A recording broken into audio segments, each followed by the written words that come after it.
Hi guys, so bantayan niyo yung puppy ko kasi may kukunin lang ako sa labas. Tawag ako eh.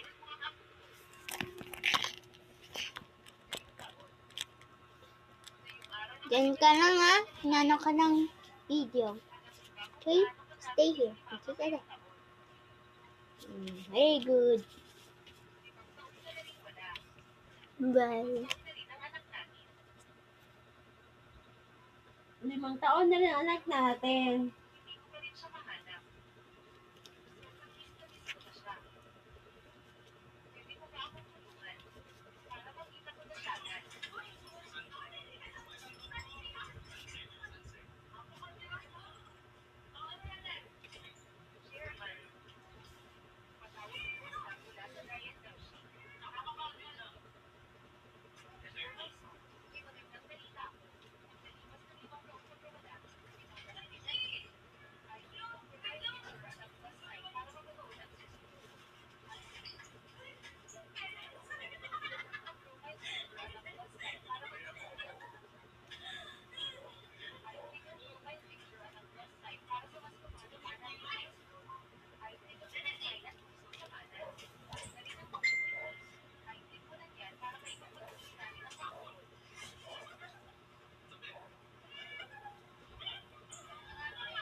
Wow, very good.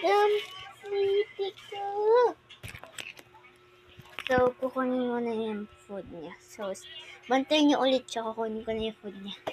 Hino ka na yung butter ko. Bantayan ulit. Lalapit na para makapigil. Diyan ka na ha.